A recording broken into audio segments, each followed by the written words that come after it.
everyone. I'm Dr. Amelia Jaworski from the Future of Life Institute, where at the Institute, I lead up our efforts on lethal autonomous weapons. And I am super thrilled to be here today to speak with this amazing group of people who hail from very different backgrounds and perspectives, but something they all have in common is a great dedication and work on working to safeguard our world from lethal autonomous weapons. And so we're coming together today because we're really at a pivotal moment in this issue for the world to decide what our future will look like with autonomous weapons, which we define as weapons that use AI to select and apply force against targets like human beings without human intervention. And over the next few weeks, the UN is slated to meet in Geneva at something called the Convention on Certain Conventional Weapons to debate this issue, to debate what should the world do about the threat of autonomous weapons. And at the heart of that question is the determination that this is the moment where the global community is going to make the decision. Are we going to allow AI to decide who lives and who dies? And because of this urgency and because of the magnitude of the issue that we're dealing with, at the Future of Life Institute, we are releasing a short film that is really a follow-up to a film we released back in 2017 called Slaughterbots. When we released that first film, that was really a film aimed to raise awareness about the issue of lethal autonomous weapons and sort of put it on the map. Now, 3 short years later, sort of since we've released that film, we're living in a world in which we're already seeing media reports across the globe of small companies producing these types of weapons and them being used on the battlefield. And so we decided to create another short film to both follow up in warning people of that risk, but also depicting what is the kind of thinking that's happening right now that's driving us towards that endpoint. And more importantly, what is it that we can do about it? And what can the world do about it, given this really important moment that we have with this UN meeting to perhaps steer ourselves in another direction? So that was why we put that film together. But the panel today is to move kind of from the realm of storytelling into the realm of reality and hearing these different perspectives on the state of lethal autonomous weapons and also what are our policy options for moving forward. And so with that, I would like to bring together on stage our great panel. And I would like each person to sort of kick this off by introducing themselves and telling us a little bit about who you are, what organization you're with, and your perspective on this issue. So I will start off with Max. It's an honor to be here. I'm Max Tegmark.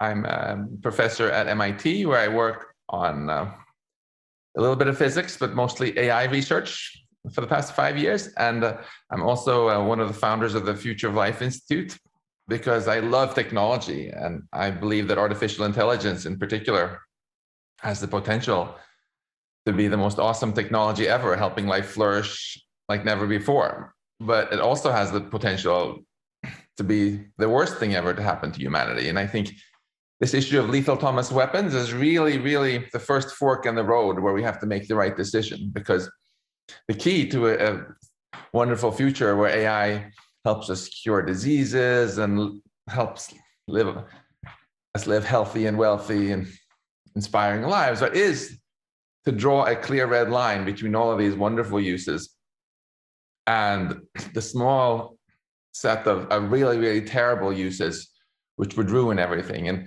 if we can't even agree that we don't want to use AI to anonymously kill people and to decide entirely on its own who lives and who dies, now, who are we kidding that we're ever going to be able to draw any kind of lines to steer AI towards the good future that we all want? Awesome. Thank you, Max. Stuart. So I'm Stuart Russell. I'm a professor of computer science at the University of California, Berkeley. I've been doing artificial intelligence there for more than 35 years. And I'm also director of the Center for Human Compatible Artificial Intelligence. And like Max, I am very concerned that AI be beneficial for the human race in future, and I share his optimism that it can be enormously beneficial. I've been concerned about autonomous weapons since around 2013, initially as a member of Human Rights Watch, which participates in the campaign to stop killer robots, but also as an expert testifying at the United Nations. I've come to believe that pushing forward with autonomous weapons would be disastrous for international security and even domestic security. Wonderful. Richard. Hi, Amelia. Hi, everybody. I'm Richard Moyes from Article 36, which is an NGO based in the UK. We also coordinate the Stop Killer Robots campaign, which is a partnership of non-governmental organizations, more than 180 organizations, I think now, who are concerned with this issue, who are pushing for states to develop an international legal treaty on this issue.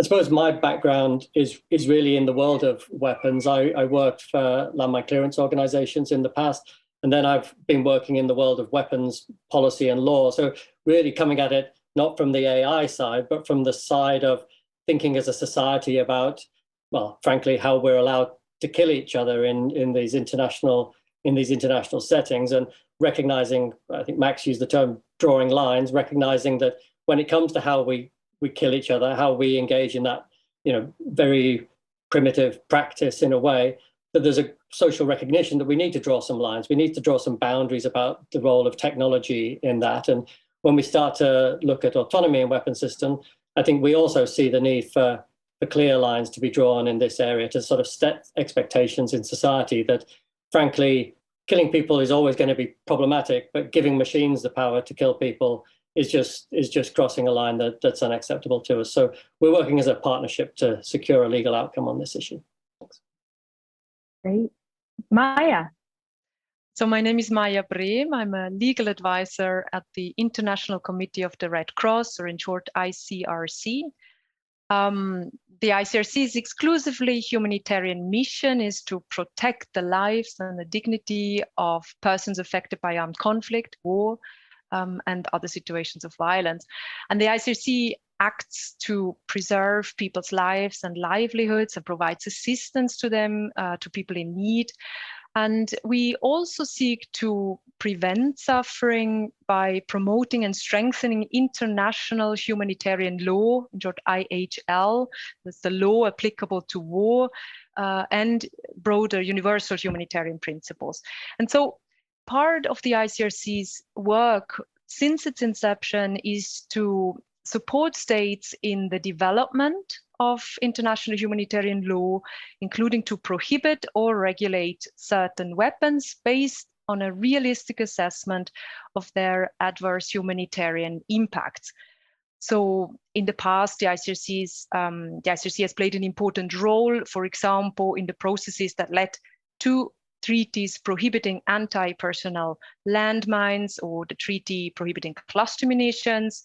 And in more recent years, the ICRC has given focused attention to emerging technologies of warfare, so new forms of waging war, new weapons enabled by developments in science and technology, including, of course, autonomous weapon systems.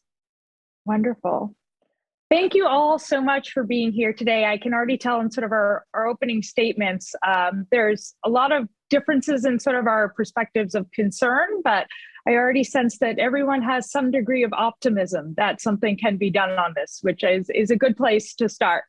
So I'm really excited to sort of dig into the content here on autonomous weapon systems. From my perspective, I'm a physician by training, and I came to this issue in thinking about how we think through the use of AI in life and death decisions in a very different context, which is in the context of saving lives. And in that thinking, our professional association, the American Medical Association, developed a policy in which they don't even recognize artificial intelligence. They say when it comes to life and death decisions, it's called augmented intelligence because there's an irreplaceable role of a human being and human judgment when it comes to thinking through decisions that affect a human being's health and well-being. And so it always struck me that it was totally absurd that on this parallel conversation we're having about, hey, let's use AI to kill people without humans in the loop, right? This strikes for me a really deep moral problem, right? And that there is a fundamental moral issue here with allowing algorithms to make the decision over who lives and who dies. And so the moral dimension is certainly, I think, one, but I'd be interested to know from each of your different perspectives, how do you think through what are the problems with lethal autonomous weapon systems? Why are they so bad? And why are we all here sort of dedicating our time to do something about them? So I'll kick that off with Stuart, because I know you've been thinking through different dimensions of this for quite some time. Thanks, Emilia. Yeah, I think the moral dimension is very important. And I know that some very significant figures, including the Secretary General of the United Nations, believe that the moral aspect is in fact decisive, that these are morally unacceptable weapons. Even if I share that view, and I think I do, I don't think it's going to be persuasive to governments who don't trust the moral behavior of other governments. Because even though the moral governments might refrain from using such weapons, they're not going to trust the other governments to do the same, and so they're not going to agree to a treaty on that basis. When I think about autonomous weapons, to me, the main characteristic that they have that's different from other weapons, and we have some pretty horrible weapons that are so-called allowed already. The main difference is that they don't require a human being to be there supervising or pulling the trigger or launching the missile. And if you know anything about computer science, what we know is if a computer can do something once, it can do it 1,000,000 times or 1,000,000,000 times. They're very, very good at doing the same thing over and over again in vast quantities. We call this scalability in computer science, and it's seen as an asset for computers because it lets them do lots of tedious calculations without a human having to insert themselves in every single one of those calculations. But when it comes to killing, that means that you can launch 1,000,000 or 10 million weapons simultaneously, from a small control center and wipe out entire human populations. You can do it selectively, so you could wipe out, all males of military age, for example. You could wipe out all persons visibly belonging to a religious group or an ethnic group. And do we want to be part of this kind of weapon? It would seem to me that they would replace nuclear weapons in almost all of the roles that people have for nuclear weapons because they're cheaper, they're easier to build, they don't leave behind a radioactive crater, they leave all the physical assets intact. And we don't sell nuclear weapons in supermarkets for a good reason. It's not a moral reason, it's a practical reason. And if we allow these kinds of weapons to go ahead, it will be just as if we were selling nuclear weapons in the supermarket. So democratized weapons of mass destruction sound deeply concerning to me at least. Max is the other sort of technologist on the panel. What are your reactions to what Stuart said? Yeah, I'd like to follow up on the supermarket comment that Stuart made there, because I think the biggest misconception that we see in a lot of governments, and even in the United Nations, I think, is that this is primarily a military issue, when it's actually primarily a civilian issue. And I was so happy to hear from you, Maya, how the ICRC cares about humanitarian issues more broadly than just military ones. Last year, for example, many people think that most people who were killed by weapons last year were killed in wars or other armed conflicts. That's not true. Most people who were killed by weapons last year were not killed in Syria, Afghanistan, Iraq, or Yemen. They were killed in Mexico. Why? Crime, primarily. And it would be incredibly naive to think that if you had these Slaughterbots, things as cheap and small as a smartphone, available in supermarkets, or more likely any arms black market, right, at the same price as a Kalashnikov rifle, that we wouldn't see exactly the same use cases there. Just like most people in the past were killed by weapons in civilian context, they will in the future too, but now with these weapons instead. That's the primary use case. And do we really want to live in a future where anyone who, for whatever reason, wants to kill anybody anonymously can do so for a very affordable price and not even get caught? That would be the end of open society as we know it. And it's a much, much bigger issue, I think, than military issue.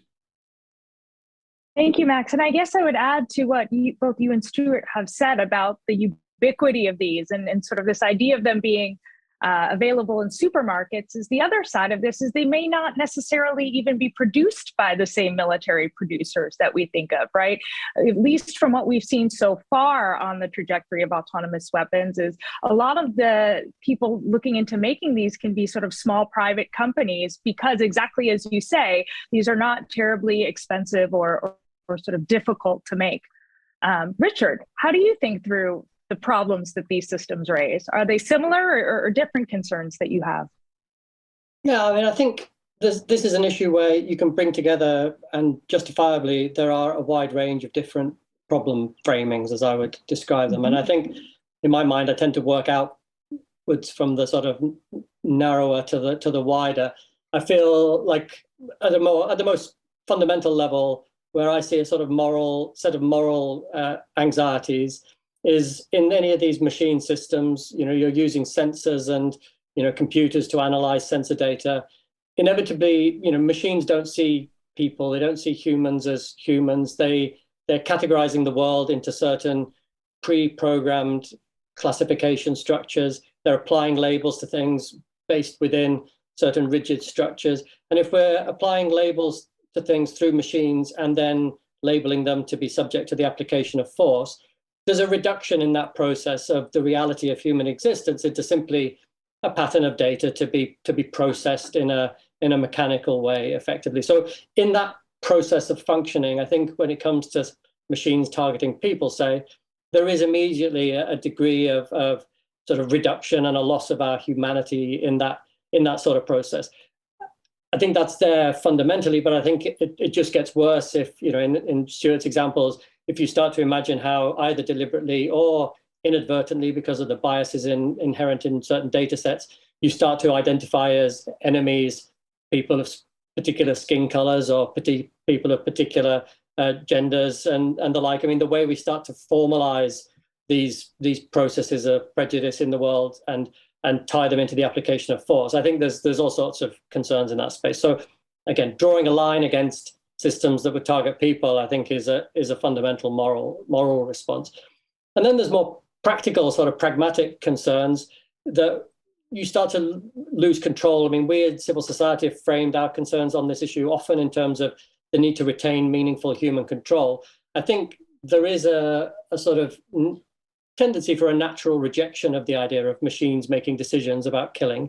But the point at which a decision shifts from being a human making a decision to a machine making a decision isn't entirely straightforward. There's a sort of there's a scaling of understanding and perhaps human contextual knowledge that goes on in these situations. So that's another area of concern, that we start to see essentially an erosion of our expectations for what people know when they use force. If it starts to become reasonable for people simply to put their faith in machines and actually have no real understanding of the contextual implications of that, that also produces major problems, both practically for who gets killed. Harm to civilians is a significant concern, but also then these potentially unintended scaling of effects, which I think where you start to get security concerns. Is it possible that incidents occur inadvertently and they start to escalate through these interconnected systems into wider sort of societal concerns. So I think there's a range of moral and practical. They have legal implications. I guess the ICRC can speak well to that. And I think wider than all of this, there's these wider questions, which I think Max alluded to, about our relationship with technology and society, our relationship with these automated decision-making systems in other areas of our lives. If we can't draw lines against this, what does it mean for how we as people are going to relate to technology in the broad sense, and how are we going to actually control our own future in relation to technology? So there's a lot of issues implicated in this subject matter, which I think also means it will demand a response. Thanks. Yeah. Excellent, Richard. Yeah, I think you've hit on some really great ones there. That, this idea of sort of digital dehumanization, I know, is something you guys have talked about a lot. And this idea of reducing our humanity to a sensor input is something that is deeply frightening and disconcerting. You also mentioned the legal. And Maya, do you want to jump in here on how the ICRC thinks through some of these issues and why you guys have sort of engaged on this topic in particular? Sure. Well, first of all, I should say that I mean, we totally see these sorts of risks and concerns, as others have mentioned: security concerns, concerns for peace, non-proliferation, conflict escalation, and so on. I also take this opportunity perhaps to say a little bit how the ICRC views or understands autonomous weapons, which is slightly different from some of the presentations that we've already heard. So for us, what really sets autonomous weapons apart from other weapons is that they select and apply force to targets without human intervention, in the sense that after their initial activation by a human being, the system self-initiates force application. It is triggered in response to information from its environment received through sensors and on the basis of a generalized target profile. And so in our view, this manner of functioning is already a reality today. So this is not a future only concern. And for example, mines and sensor-fused weapons function in this way, certain so-called loitering munitions or active protection systems, and certain missile and rocket defense systems. And of course, this way of functioning could be applied to a wide variety of other weapons and munitions. And so these can be relatively technically rudimentary or complex. And in our view, they need not rely on artificial intelligence or machine learning techniques, but they may, and they probably increasingly will. So with that said, what autonomous weapons then, from this perspective, have in common is that the user does not choose, and may not even know, the specific target, the concrete target that triggers a strike, and therefore doesn't know the precise timing or location of the resulting force application.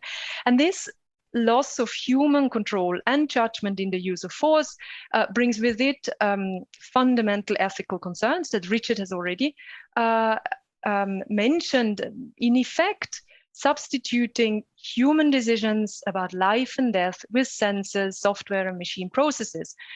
And of course, it also brings particular challenges for users of the weapons in terms of being able to anticipate and limit the effects of autonomous weapons use.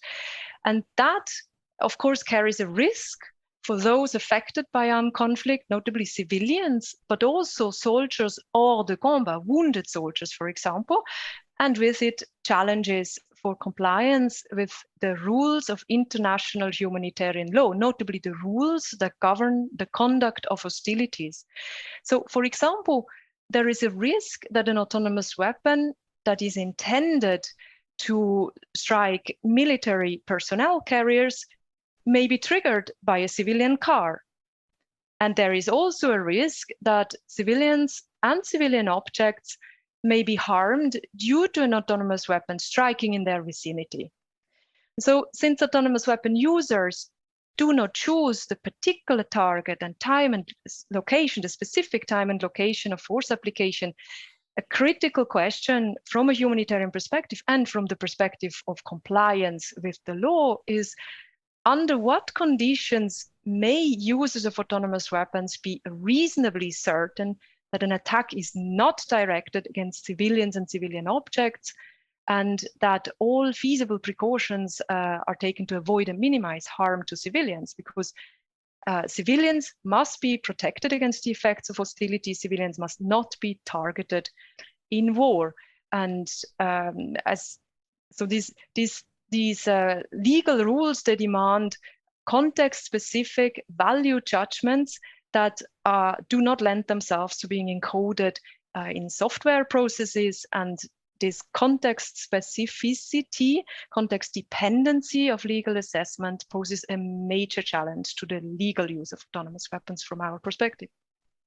Really insightful, Maya. That was really helpful. I think something that you just mentioned too is that, you know, there's a certain urgency around the thinking of this, that it's not necessarily science fiction that we're talking about. We're talking about technology that exists today and a technological capability that exists today. And we think about this a lot when you sort of hear what Stuart was saying earlier about applying the principles of tech to autonomous weapon systems, because they are fundamentally a problem of technology.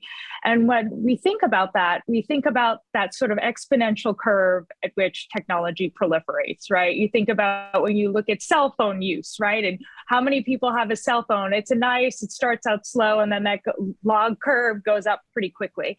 And given these use reports that we've started to see trickle in, what we've been seeing in terms of increasing rates of companies getting in to develop these types of systems, something that keeps me up at night is a worry that we are on the cusp of going up on that linear part of the curve, which is why I see this as a very urgent issue. Max, how do you think through the urgency of this topic?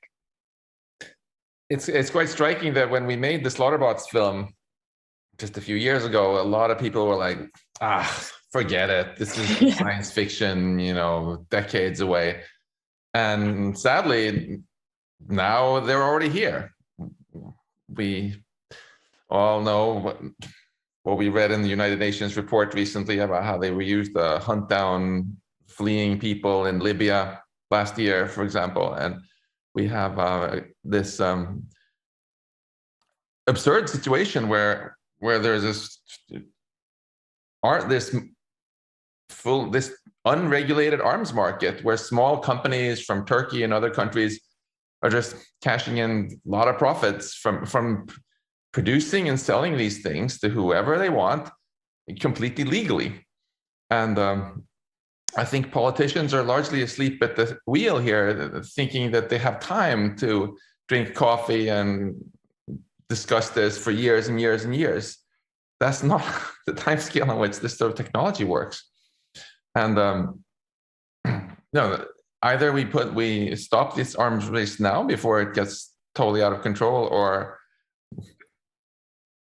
we can basically forget about that as this open society that we know and love. And as Stuart often likes to point out, you know, the current position of powerful nation states like the US and Great Britain, for instance, is completely absurd. They say on one hand, yes, you know, these are going to be decisive in the battle space, and no, we are not going to build fully autonomous weapons ourselves, but we insist on the right for everybody else, including some random Turkish companies that you never heard of, to mass produce these and sell them to absolutely whoever they want.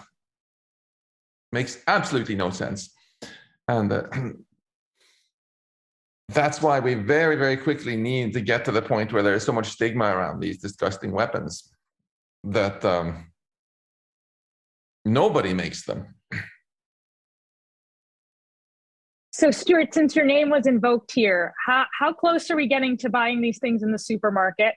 And to Max's point as well, what's your thinking? You mentioned international security earlier. Is this actually in the best interest of countries like the US and Great Britain, the countries that we think of as major military powers? So as Max said, the technology is already there. You know, Slaughterbots, the film came out in November of 2017.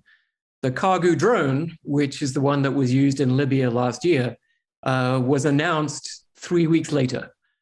So while the Russian ambassador was scoffing that Slaughterbots wouldn't exist for another 25 years, so why are we even discussing this? The Turkish company STM had already been developing this product, presumably for several years by that point, and announced it 3 weeks later.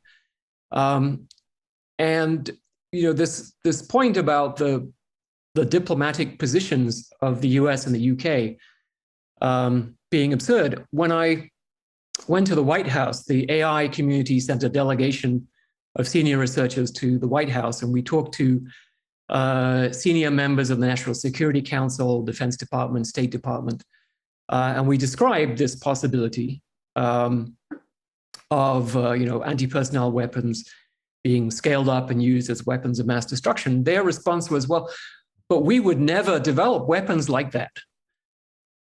And our response was, well, in that case, why don't you agree to ban them? I mean, it just seems absurd to say, well, we, the civilized governments of the world, have such high moral standards that we would never, ever develop and use autonomous weapons on an anti-personnel scale. But then if that's true, then you should agree to ban them. I think one possible conclusion is it's not true, that they are intending to develop them. Another argument that they made at the same meeting was that perhaps the civilized governments, the major powers, would develop these weapons, but they would never fall into the wrong hands. They would never proliferate. We're very, very good at keeping control of all our weapons. So we pointed out that the United States simply lost 200,000 automatic weapons in Iraq. They have no idea where they went, and we have a pretty good idea where they went. Not to mention Afghanistan. And Afghanistan and so on. There's 100 million Kalashnikovs in private hands. So that argument is obviously complete nonsense. And then, well, what was the first use of the Kargu weapon? It was in Libya, where there's a strict UN embargo on all arms sales. And it was used by one of the non-state actor factions in the conflict. And it was used to attack forces who were running away, right? So it was already a violation of the international humanitarian law because it's not militarily necessary to attack troops who are already running away. And it was used in violation of a UN embargo, and it was used by non-state actors. So all the arguments, I think, that that we know what we're doing, we're the grown-ups, we're going to keep control over all this stuff. I just think they're completely specious. Yeah, I think those are great points you make, Stuart, about the rapid proliferation risk, especially of these smaller embodiment weapons that are more of the anti-personnel type, right? That aren't really that different than an AK-47 at the end of the day in terms of likelihood of sort of cost to manufacture and complexity. I think Richard, actually, I mean, landmines can go as little as $6 each. So it's really, it's actually a smaller explosive, a lot smaller explosive than a landmine. The quadcopter part, if you want to make a little quadcopter, you can buy for a couple of dollars. And then you've got a tiny little cheap camera and a chip. So I think $25 if you manufacture these in very large numbers. Yeah. Totally. Richard, on the civil society side, you guys have been calling for a while for urgent action on this. Can you take us through how you see urgency, either similarly or differently than Max and Stuart?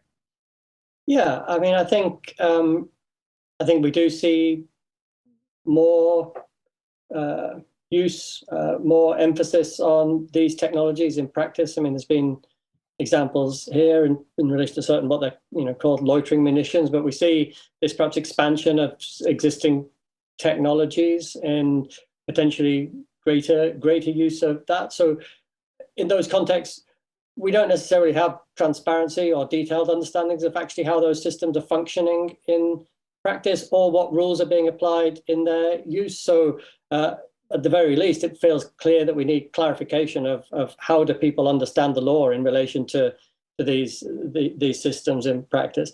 So yes, there's a momentum from the sort of military technology side. I also think there's a normative urgency to this. I mean, particularly on the anti-personnel side, actually in society, anti-personnel landmines were used very widely, and a lot of people were killed and injured and impoverished as a result of that. So we undertook as a society globally, we undertook the widespread use of a particular set of technologies that use sensors to target people. And frankly, it was a humanitarian disaster. And the large majority of states have decided to consider anti-personnel mines illegal as a result. Some states haven't, but the great majority have. Now, there hasn't actually been as yet a widespread adoption of other systems that use sensors and algorithms to target people. I think that means we have an opportunity now. Prohibiting systems before they come to fruition, that has its own challenges. This sort of navigating, negotiating the boundaries for the future, presents difficulties. But I think it's a better challenge to be faced with than trying to claw back technologies once they've already proliferated, and once, more importantly, they've become acceptable in some way, because there's a danger that states then have an incentive to claim the acceptability of certain technology. So yeah, I think there's an urgency because we have the opportunity to draw some lines now, which if we don't draw them now, will be more difficult to create and to pull back towards in the future. So I think it's an opportunity. It's an opportunity for us. Completely, Richard, and to that point as well, the idea that how easy it is to claw something back, right? If it's a fighter jet that goes wrong, well, that's a lot easier to claw back than something that's small and cheap and has proliferated widely. Maya, from your perspective, I think the word urgent does appear in the ICRC's recommendations to the RevCons. How do you guys think through this topic? Sure. We've in fact called since 2015 on states to agree international limits on autonomous weapons. So that the urgency certainly here. I'd also like to sort of reflect a little bit on what others have said. It's important, I think, to keep in mind that developments in this area, developments on the kinds of technologies that are developed, the kinds of weapon technologies that are developed are the result of choices. They are not predetermined, so resistance is not futile. And I would agree with Richard that we do have an opportunity here, and we are actually in a fairly sort of a good place in the sense that we have a deep and wide-ranging debate on this issue already. So I think we should keep that sort of this sense of urgency, but also the sense of opportunity at the forefront of our minds when we're discussing autonomous weapons. For us, what is remarkable is that so as I said, we understand autonomous weapons in a way that includes certain existing weapon systems. And in present day military practice, the use of these autonomous weapons tends to be strictly limited in ways that can help reduce humanitarian risks and that can facilitate compliance with international humanitarian law. So, for example, an autonomous air defense system, these tend to be used only to target typical military objects, in this case, incoming missiles or military aircraft. And in this case, but also other existing autonomous weapons, I think it is significant that the allegations of use of autonomous weapons to directly target people, they are emphatically refuted by alleged users. I think this is significant because it speaks to one of those moral lines that others have evoked as well, is that in present military practice, autonomous weapons are not used to target persons directly, with the exception of anti-personnel landmines, which have been outlawed by treaty, to which a majority of states has signed up to. Now, in existing practice, autonomous weapons also tend to be used only for limited time frames, limited duration in well-defined geographical zones, and in situations where civilians and civilian objects, such as civilian aircraft, for instance, are not present. So could be around a military base where civilian aircraft are excluded from entering the airspace, and they tend to be used under constant human supervision and with the ability for the users to intervene and to deactivate the system where necessary.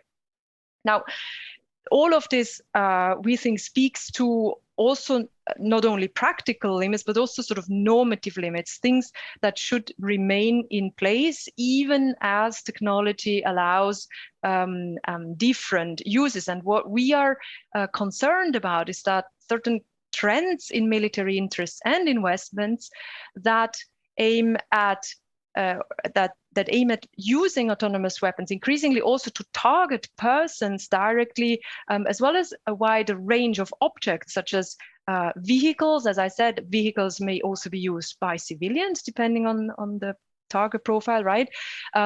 Use in increasingly populated areas, even in the midst of cities, over larger spaces, longer periods, and at much larger scale. I think Stuart has spoken to this. So there are these ideas of deploying entire swarms, and then, of course, with much reduced human supervision and increasingly relying on artificial intelligence and machine learning techniques.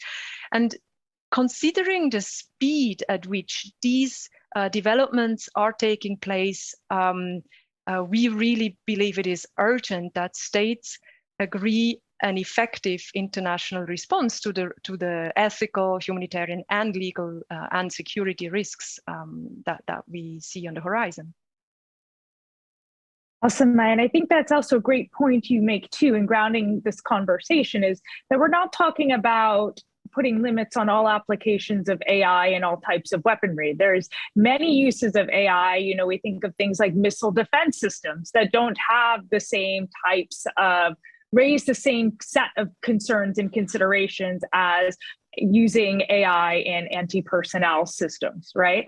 Can you let's switch gears here now into all right, so we have this problem, we know it's urgent. What is it that we can do about it? And what are policy frameworks that may be helpful for this? And maybe, you know, I know there's, especially for Max and Stuart's thinking, having been in this for a while, what may be other unhelpful suggestions that may be out there? So Maya, will you take us through, how does the ICRC think about what should the world do? What is the policy response that you guys would like to see happen? Sure, yeah. So actually, earlier this year, in May, the ICRC offered a set of more specific recommendations to all states, with a view to supporting states' current efforts at establishing international limits on autonomous weapons, and with a view to ensuring civilian protection in war, compliance with international humanitarian law, and also ethical acceptability. So concretely, the ICRC recommends that states adopt new legally binding rules, in particular certain prohibitions and restrictions. And so one type of autonomous weapons that we recommend that states prohibit are what we call unpredictable autonomous weapons. These are autonomous weapons that are designed or used in a manner such that their effects cannot sufficiently be understood, predicted, and explained. And this is, of course, a concern that for us is particularly acute with autonomous weapons that continue to learn targets during use. Yeah, that would be one example that for us we find extremely risky and would like to see prohibited. Second, in light of ethical considerations to safeguard humanity and also to uphold respect for international humanitarian law, we recommend that autonomous weapons that are designed or used to target persons directly should be prohibited. And as we've already, many of us have said, this is grounded in a deep ethical objections to this sort of sort of killing, right? Life-death decisions basically devolved to machine processes. And it also grounded in concern, particularly at acute concerns that international humanitarian law may be violated in the targeting of persons via on the basis of target profiles, right? Because the user is not selecting a particular person and therefore is not in a position to reasonably assess whether that person at that moment may be targeted. Now, also with a view to the protection of civilians and to safeguard humanity, the ICRC also recommends that the design and use of all non-prohibited autonomous weapons should be strictly regulated through a combination of limits and requirements, notably limits on the types of targets, such as constraining them to objects that are typical military objects, so typically that are, legally speaking, military objectives by nature, such as enemy weapons or enemy tanks. Limits on the duration, geographical scope, and the scale of autonomous weapon use, and that is aimed in particular to enable the users to remain aware of the circumstances of an attack enough to actually for human judgment and control to be sufficient and meaningful in every specific attack, as well as limits on the situations of use, such as constraining autonomous weapons to situations where civilians and civilian objects are not present. And that is, of course, in particular because of the risks to civilians if they are in the vicinity of targets that may trigger an autonomous weapon strike. And this risk is, of course, particularly acute where civilians are present in high density, such as in the midst of cities.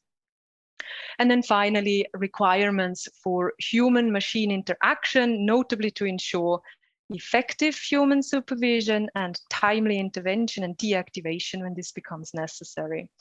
So these are the sorts of recommendations that we put out, and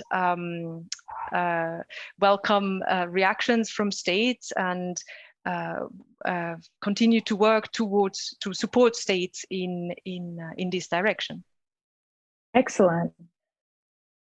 Thank you, Maya. As we close in these last few minutes of the panel, Richard, from the civil society side of things, how does Maya's policy prescription sound to you? Yeah, I mean, I think we're also pushing for a legal instrument, and I think we think it needs to be one that contains prohibitions. It's going to ban systems that can't be used with meaningful human control. It's going to ban systems that would target people. And it needs to have these other rules, positive obligations to keep control over the use of systems, because I think, as we've already discussed on this panel, we have weapons today that work using sensors in this way. And we need to stop a sort of slippage of those systems into an unacceptable future. So the combination of prohibitions and positive obligations to retain meaningful human control and to prevent this sort of digital dehumanization. A couple of things just to add. It's states, it's governments who have to create international law. So in terms of what needs to be done, we need to push governments to speak in favor of these responses, to push themselves for a legal treaty in response to this issue. And to be honest, over recent years, these issues have been under discussion in the Convention on Conventional Weapons. You mentioned it at the beginning. It's not a forum that, frankly, is very likely to lead to an outcome, even though the majority of states now internationally who are engaged in these discussions, the majority of states, I think, support a movement to begin negotiations. So I think that before too long, there will be frustration with this pattern of talks. And I think there'll be a movement amongst those states who do want to make progress on this issue to start to develop a legal instrument more on their own terms, directly working towards this kind of outcome. And that leads me really to my final point, which is, an international treaty isn't an end in itself. An international treaty is an instrument that's got to fulfill certain purposes. It's got to shape the normative landscape that we're working in, which really means the sort of social expectations. What does good behavior look like? What does bad behavior and acceptable behavior look like? And we need a legal instrument that sets out that landscape in a particular direction, that sets our expectations of governments, and also flowing down from that sets our expectations for the tech sector, for commercial companies, for arms manufacturers, sets the expectations of where they need to impose limits on their own practices. Because ultimately, I think we all socially have a stake in drawing these lines. We need to create a social landscape amongst ourselves. We have to have belief in norms and in laws and in social standards. We have to have a belief that we can constrain, technology in this respect. So ultimately, it's about feeling empowered. We need people to feel empowered that we can draw the lines in this space. And to be honest, I feel pretty confident. We've done it before on other weapons issues as a society. We've found ways to draw lines, and they have saved thousands and thousands of lives, frankly. So I think we should have confidence that we can do the same on this issue. Amazing. Stuart, I know you need to leave shortly. What are your thoughts on this topic? I know you've been dealing in these diplomatic discussions for quite some time. Yeah, so I think the first thing I would like is that the various nations who are discussing this actually have a clear understanding of what it is that they're talking about. So for example, at the moment, there's a proposal to ban what they call fully autonomous weapons.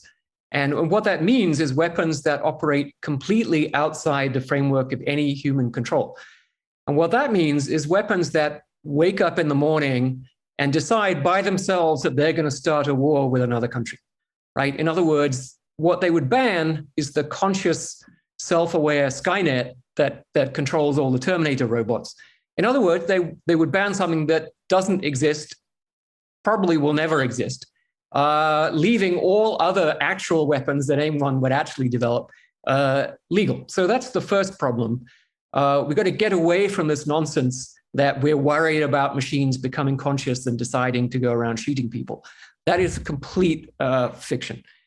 The other issue is I'm very concerned about any treaty that restricts use but not restricting weapons. I think the history shows us that the only practical way to do this is to ban classes of weapons. We saw this with chemical weapons before the First World War. They were banned, but not as a class of weapons. What was banned was the use of chemical weapons. You were allowed to develop them, you were allowed to deploy them, but you couldn't use them. And of course, along comes World War I. Everyone has these big stockpiles, and guess what? They got used. And so you don't want to create that slippery slope by allowing the development of these weapons and then saying, oh, but we're only going to use them in these very restricted contexts, right? Because those very restricted contexts, as soon as real conflict happens, those rules are going to go out the window. You have to have ways of targeting the manufacturing of weapons on a large scale. And I don't think we can afford to let that go ahead, because once it goes ahead, as Max said, life as we know it will change forever. Thank you, Stuart. And I know that you have to leave, so I'll also give you a moment here to say any last words that you'd like to say on this issue. I would like to say that last words, Stuart. My last words. I share Richard's optimism that we have been able to do this in the past. The bans that we have put in place on chemical and biological weapons have been largely successful. And in fact, it was the biologists who pointed out that creating effective biological weapons would reduce the security of every nation rather than increasing the security of the nations who are producing them. And the same goes for the development of autonomous weapons. So I think the bioweapons example is actually a great one, because when we think about the Biological Weapons Convention, that's been a very powerful treaty in terms of its efficacy over the years, and one that hasn't really have the same type of verification regime that we associate with something like the Chemical Weapons Treaty. And what that treaty did, it's a great example of safeguarding a science, right? In that case, biology. And by taking the weaponization of biology off of the table, it not only mitigated the risks of bioweapons, but it also allowed biology to really flourish as a field and to grow, and for us to think of biotech as something that's great and positive and cures diseases and gives us new medicines. So one could imagine here that there could be a similar future for artificial intelligence, where if we sort of take the weaponizing of AI and AI deciding to kill people off of the table, it helps to open the doors for the science to really flourish and sort of reach all of its potential. Max, I know this is something you think about a lot in terms of the positive potential of AI. Do you agree with the others in terms of what should be done about this issue? And how do you think through action on this topic? In terms of the optimism there on what we can learn from biology, I completely agree with you. In terms of what should we be done, maybe this is my opportunity to maybe annoy the rest of you on the panel by saying something controversial. I'm increasingly convinced that we actually need 2 treaties, not 1. Artificial intelligence is such a general purpose technology that having 1 treaty for weapons that contain AI is becoming as ridiculous as having a treaty for all weapons that involve motors or explosives, And if you instead ask what sort of division of weapon types makes sense, it's really very clear that on one hand, there are the big and heavy, expensive weapons that are used against tanks, airplanes, ships, and so on. They need to be big because you need a lot of power to blow through a tank or shoot down an airplane. And on the other hand, you have the weapons that the ICRC wants to ban, which target humans specifically. The reason they can be so tiny and small and cheap is because we humans are not heavily armored, right? And those are precisely the weapons that, because of their low price and low mass, it can become weapons of mass destruction, where very few can kill very many. I think we should have completely separate treaties for the 2 of them. I think for the first kind, the big expensive ones, the CCW might be a reasonable forum for this, because of course it was, as was mentioned already, unpredictable weapons that are intrinsically destabilizing and maybe will cause the US and China to accidentally get into a nuclear war with each other. That's not in China's interest or in the US's interest. And that can give the superpowers an incentive to go to the CCW and agree on various norms and rules for the military aspects here, for the big, heavy, expensive weapons. The other stuff doesn't belong in the CCW at all, right? The CCW is about a forum for discussing military weapons. It has the word conventional in the name. There's nothing conventional about weapons of mass destruction, or 1 dude can kill 100,000 people by pressing a button and unleashing a Slaughterbots swarm. And as we already discussed, right, the main victims here, the main use cases are civilian, not military. So I would like to see, in parallel with the CCW, a new forum focused specifically on weapons that target humans from not a military perspective, but from a humanitarian perspective, saying this is a disaster for civilization as we know it. It'll cause the mother of all techlashes against the AI field, and also thereby rob us of all the great benefits we could get from it. And let these 2 processes play out in parallel, not wait for years and years and years while the CCW discusses military things to have all these civilian things get out of control in the meantime. Let's see if I annoyed anyone, but I really think this makes sense. Annoyance is good. But I think while we've heard a lot of different perspectives here on what we should do about it, there is some fundamentals that go across all of the thinking, which is this idea of needing to draw a line and needing to prohibit certain types of weapons, and needing to do that in a form factor that is a legally binding treaty and is not some sort of political promise or anything sort of more measly than that, something that really is new law around these threats that we face.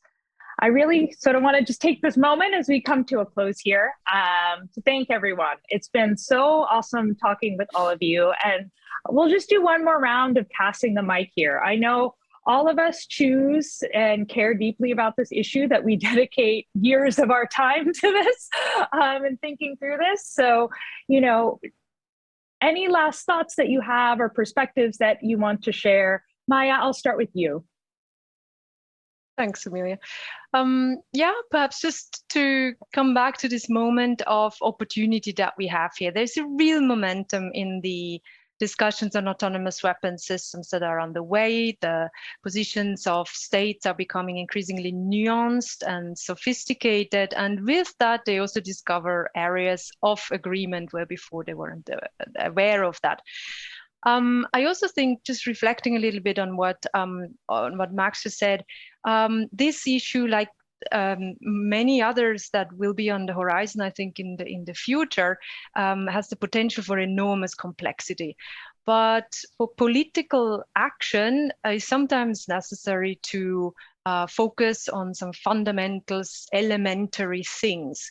So rather than getting too distracted by the various forms that autonomous weapons can take, we would recommend taking sort of what we like to call a more technology agnostic approach, an approach that focuses on the human within this use of force process, and really aims at preserving and maintaining sufficient human judgment and control. And that norms around this, we can articulate them and we can formalize them in the form of internationally legally binding norms without having all the specificities, all the information about what autonomous weapons will look like in the future, what they can and cannot do, and so on.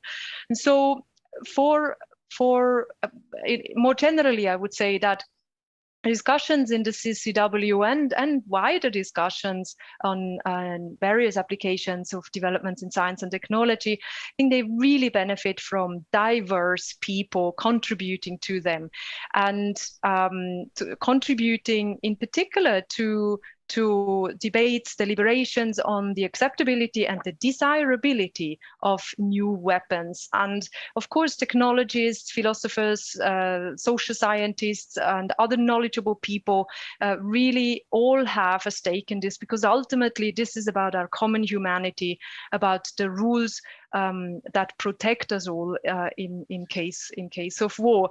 And so it's really critical to foster these sorts of dialogues among different communities of practice and the wider public. And the Future of Life Institute is doing a great job at supporting, at enabling these sorts of discussions. So thank you very much for that. Thank you, Maya. So well said. And we so deeply respect the work that you do and the ICRC does, and so thrilled to have you with us today. So we greatly appreciate it as well. Richard, your kind of closing thoughts. Yeah, thanks, Amelia. And perhaps picking up on some of the themes there. I mean, the Stop Killer Robots campaign is a partnership of hundreds of organizations, people working together, coming from different backgrounds, concerned with this issue. I've worked on the development of a number of international legal instruments and political instruments on weapons, and all of those processes have relied ultimately on a partnership of states along with international organizations like the ICRC, UN agencies and UN officials, and then civil society and the wider social community of stakeholders. And I think that's going to be the key to making progress on this issue. Like Maya, I would pay tribute to the work that FLI has done, particularly bringing the voices of technologists and scientists into this, so strongly into this debate, because those voices are, are fundamentally important in this issue of our relationship to technology in society. I think we have these partnerships building up now, and this is basically back to grounds for optimism. I think we have a majority of states who are engaged in the discussion, speaking up in favor of the need for negotiations. They may not be able to bring that to full fruition through the CCW, but we have as a basic foundation a majority of states recognizing that this issue needs negotiations. We have an agreement more and more around a policy orientation that contains prohibitions and regulations, prohibitions and restrictions. And I think whilst there's areas of divergence within that, a recognition that this is about keeping human control in the use of force and avoiding a sort of dehumanization, both of the people that would be killed, but also perhaps of ourselves as if we're complicit in that process. So I think we have this greater and greater policy coherence, building partnership of states, civil society and international organizations and a wider community paying attention to the issue. I think that negotiations of a treaty will begin on this in the next few years. The exact route to that is something we're working on, but I feel very confident based on past experience that is going to come about. I can't guarantee it'll be 2 treaties. Max may be raising the bar a little bit here, but I think we can get 1 treaty that responds directly to our concerns and that challenges states to come to the table and to sign up to it and to set some standards in society, how we keep our humanity in the face of these technological changes. Thanks. Thank you, Richard. And to avoid being a gratitude fest, but I will go there, is thank you for your leadership on this. And also, as you've said, with the campaign, it's something that's reflective and composed of hundreds of organizations around the world that have been working tirelessly to advance the types of thinking on this issue and the policy proposals that we have today. So also taking a moment to recognize how many different organizations and people are working so hard every day to get us towards that goal, to get us towards that treaty. Max?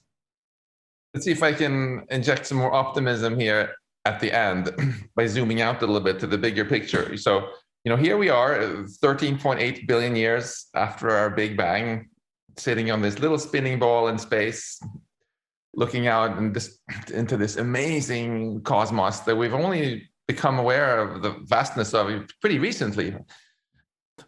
Now, why is it that 2021 is a much nicer year to live in than 5,000 years ago when the life expectancy was 30? Everything we love about civilization is the product of technology. And that's why I love thinking about technology and working on technology, right? But it's important to not take technology as our new religion and have this mantra, more technology is automatically going to be good, because technology is not morally good. It's also not evil. It's just a tool that we can use to do good or bad things. And the key to get to where we have gotten so far, and the key to an inspiring future, is really to make sure that it is we humans who control the technology, not the technology that controls us. And several of you pointed out that there's no more ridiculous example of the latter than if you let the technology on its own go out and decide, who gets killed and who lives. But more broadly, for the optimism part, this is a much more fun and inspiring discussion, the business about what to do with AI technology, than it is to talk about nuclear weapons, where the 2 options are either we destroy each other in a nuclear war or nothing happens. There's no upside. Here, there's an enormous upside, because our civilization has been built with human intelligence. If we can amplify this intelligence with artificial intelligence, suddenly we're not going to be stumped by all these things we're stumped by now. We will only be limited by the laws of physics. We can create an almost unbelievably inspiring future where we figure out how to cure all the diseases that are plaguing us today. We can stabilize our climate. We can enable people to life to flourish, people living healthy, meaningful, prosperous lives, not just for the next election cycle, maybe for billions of years, maybe not even only on Earth, but throughout much of this amazing cosmos. It's this amazing upside that really, really makes it so important to ban lethal autonomous weapons. The point is not to avoid bad things. The point is to draw that line and avoid doing this tiny fraction of stupid things that would derail us and make us squander this otherwise amazing opportunity that we have. And the more we can focus on the upside, this truly inspiring future that we want to live in, the more likely it is that we will live in that future. Thank you, Max. And I think something that you said there that really resonates with me is the power of AI, right? We're going to go in one direction or another. It's not going to be some sort of mediocre future that we have with artificial intelligence. It's either going to be one that is that beautiful, positive, flourishing vision, or it's a pretty dark one, right? And the ability to steer which direction we go in lies in our hands today. And I think that's why we're so optimistic, is the fact that we see that vision of AI transforming the world for the better, and we feel a responsibility to do what we can to steer towards that, and by doing that, steer away from some of these bad outcomes. And as you say, it's important that human control is front and center at that process, and that as we develop these powerful technologies, we deploy them and develop them with wisdom, right? And wisdom on some of these early use cases. And I think that is at the core what we're talking about with this whole panel today, which is lethal autonomous weapons are a very early decision we need to make about our control of AI and steering it in which direction it shall go in towards the future. And we have this opportunity now to hopefully get it right. So with that, I will thank all of the panelists for being here today, for sharing your perspectives, and looking forward to continuing the journey with all of you towards a treaty, towards getting that decision right. And just am so thankful that all of you were here today. Thank you. Thank you all. Wonderful.